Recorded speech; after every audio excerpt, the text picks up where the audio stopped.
रहते थे जिनकी किस्मत उनसे रूठी हुई थी। एक थी माया नाम की लोमड़ी और दूसरा था भोलू नाम का गधा। माया बहुत चालाक थी, उसकी आंखों में हमेशा कोई न कोई योजना पकती रहती थी। वहीं भोलू गधा पूरी तरह से कामचोर और ख्याली पुलाव पकाने वाला था। वह दिन भर घास चबाने के बजाय बरगद के पेड़ के नीचे लेटकर यह सोचता था कि काश वह इस जंगल का राजा होता और सारे जानवर उसकी सेवा करते।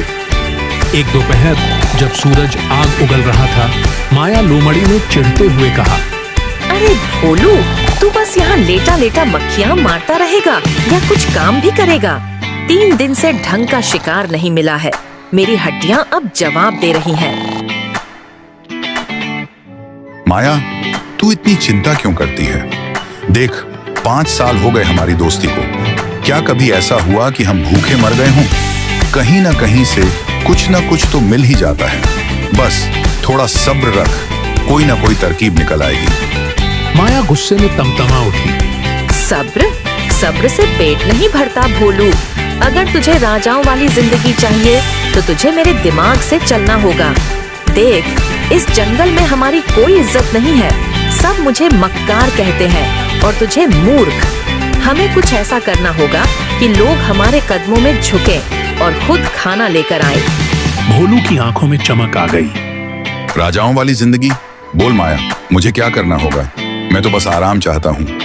वक्त आ गया है कि हम अपनी पहचान बदलें। बस थोड़ा और इंतजार कर। कुछ दिन बीत गए। एक सुबह माया और भोलू घूमते हुए जंगल के दूसरे छोर पर पहुंचे। वहां उन्होंने देखा कि एक पुराना सारस पक्षी जो काफी बूढ़ा हो चुका था, एक पत्थर पर खड़ा होकर आंखें बंद किए शांति का उपदेश दे रहा था। उसके सामने बहुत सारे छोटे जानवर फल फूल और कीड़े मकोड़े लेकर खड़े थे। मेरे बच्चों, हिंसा त्याग दो। जो दूसरों को मारता है वह नर्क में जाता है। देखो मुझे, मैंने सब छोड़ दिया है। अब मैं सिर्फ भगवान का नाम लेता हूँ। माया यह सब देख रही थी। उसने देखा कि कैसे वह सारस बिना मेहनत किए ढेर सारा खाना इकट्ठा कर रहा था। उसके दिमाग की बत्ती जल गई। उसने भोलू को फुसफुसाते हुए कहा, भोलू, मिल गया रास्ता। अब हम नीलगिरी छोड़ेंगे और सुंदर वन की ओर प्रस्थान करेंगे। वहाँ के जानवर सीधे हैं। मैं बनूंगी परम पूज्य माता मायापुरी और तू बनेगा मेरा प्रधान शिष्य भोलू दास। भोलू थोड़ा घबराया, लेकिन माया, मुझे तो कोई मंत्र भी नहीं आता। अरे बुद्धू, मंत्र की जरूरत किसे है? बस आंखें बंद करना, बीच बीच में सत्य है, परम सत्य है कहना और बाकी मुझ पर छोड़ देना।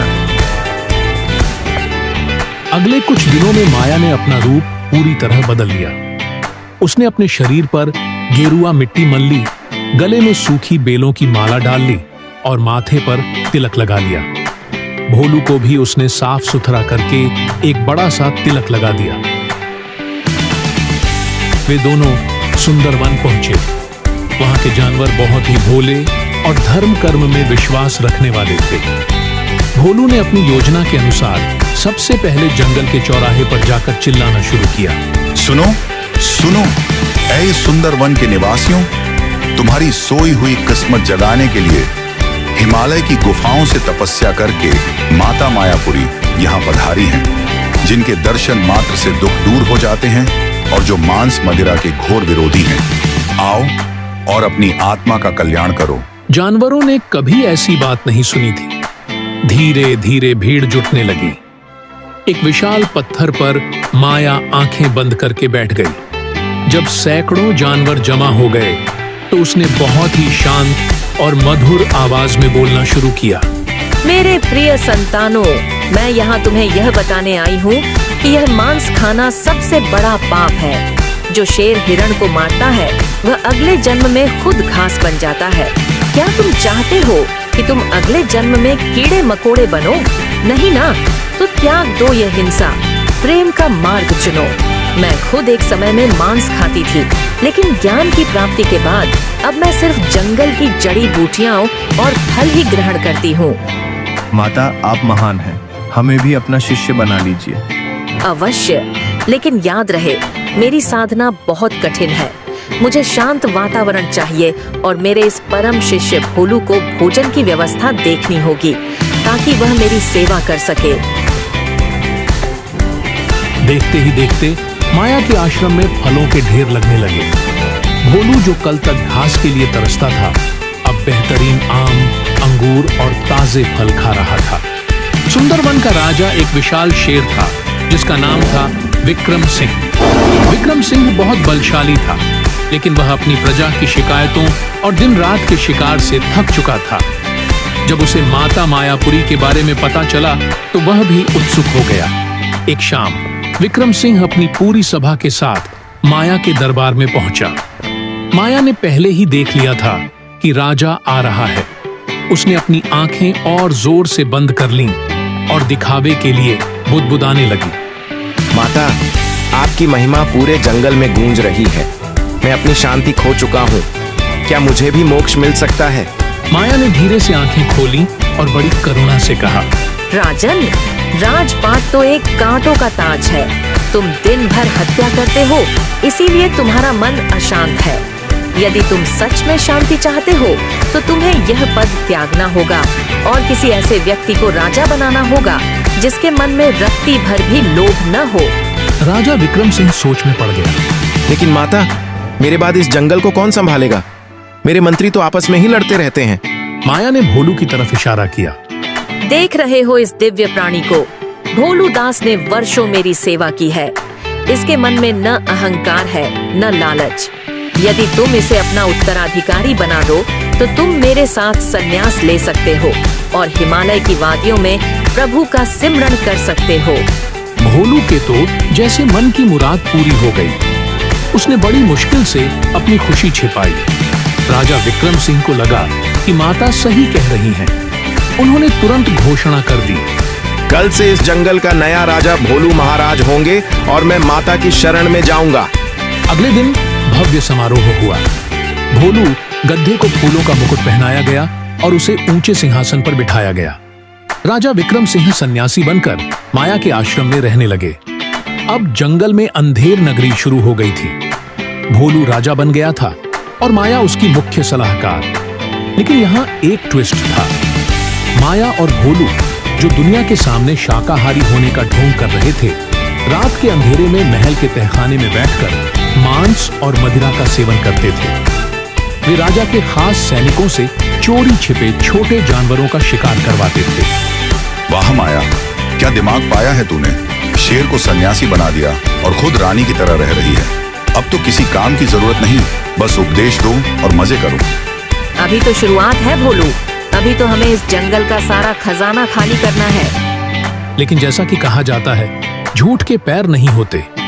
जंगल का एक चतुर पक्षी टीटू नाम का तोता बहुत समय से देख रहा था कि आश्रम के पीछे कुछ हड्डियां फेंकी जा रही हैं। साथ ही जंगल का एक वफादार हिरण धरा गायब हो गया था, जिसके बारे में भोलू राजा ने कहा था कि वह तीर्थ यात्रा पर गया है।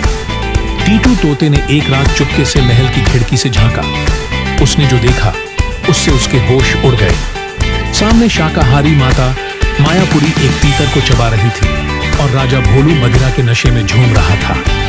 टीटू तुरंत भागा और पुराने राजा विक्रम सिंह के पास पहुंचा, जो आश्रम के बाहर ध्यान लगा रहे थे। महाराज, अनर्थ हो गया। आप जिसे देवी समझ रहे हैं वो राक्षसी है। विक्रम सिंह को पहले तो यकीन नहीं हुआ। नहीं टीटू, माता तो मांस के नाम से ही कांपने लगती हैं। तुम जरूर कोई भूल कर रहे हो। महाराज, आज रात आप खुद अपनी आंखों से देख लीजिए। अगर मैं झूठ बोलूं तो मुझे मृत्यु दंड दे दीजिएगा। रात का सन्नाटा था।